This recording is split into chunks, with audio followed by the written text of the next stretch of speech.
Sidney Williams here. It's been a while since I've dropped in with a flash of fear, but I have a new book that just released that has been mentioned here on this channel before, and it dropped yesterday, and so I thought it was time for a new flash of fear, a little touch of crime fiction that sort of coincides with a hard-boiled novel release.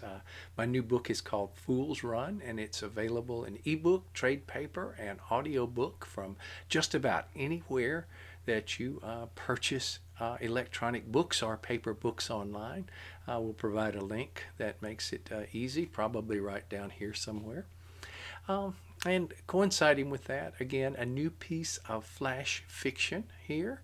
And I will give it a read. It's loosely based on a true story that might become apparent, although it's a variation on the factual case. And it is called Come Sunday. I don't think they got my good side when they snapped the photographs. The copper at the camera didn't have a lot of patience. Neither did the detectives. Maybe the photographers from newspapers and magazines will do better. I'm going to be in there someday, in life and look. Just wait and see. Won't just be some sob sister write up either. Going to be big headlines. I know I'm no Bonnie Parker, and small town girls who kill their drunkard husbands aren't that rare. Tough times we live in. But this is not all there is to me, locked up here in this little cell while they try to decide what to do with me.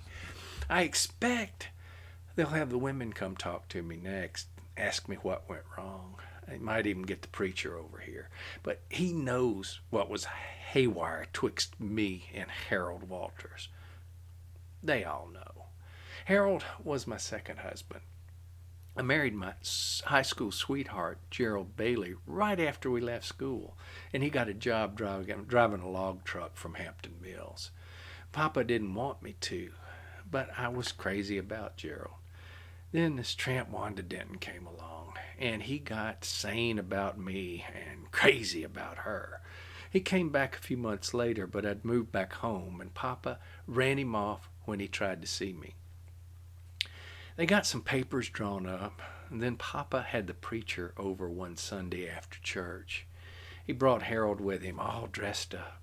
16 years older than me he was, but he needed a wife because his had died of consumption or because she wanted to get away from Harold.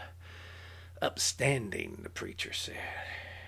He couldn't wait to get a hold of me, not at first. Papa and the preacher were serving him up quite a little dish. I was 18. He was never tender, but he was satisfied about 2 years until his funds started drying up. And I was fool enough to ask for some new dresses. Punches made me reconsider. He knew how to put them where they couldn't be seen, and I took it for a while. Then I went to see the preacher. Told him I wanted to run. Maybe go places like in the big magazines, in the movies. He said I couldn't leave my husband. That wouldn't be blessed. And he had the ladies of the church give me a good talking to, had them tell me I had responsibilities and that I was expected to stay with my husband. Well, I stayed as long as I could, and I started smoking like a train. When I couldn't take it no more, that's when I put the rat poison in his coffee. And here I sit. I won't say much today, but come Sunday, that's when they'll take notice. That's when they'll start wanting to take my picture. Like that trunk murderess Winnie Ruth Judd, or somebody like that.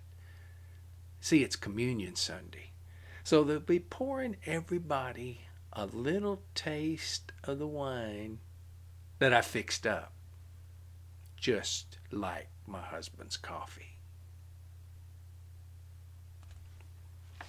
Well, thank you for dropping by for another Flash of Fear, and I'll try not to be so long between entries next time. And once again, I hope you will check out my new book and all of my work, which is available via all the retailers, and you can access links via sidisalive.com. Otherwise, take care, stay safe, and we will talk again.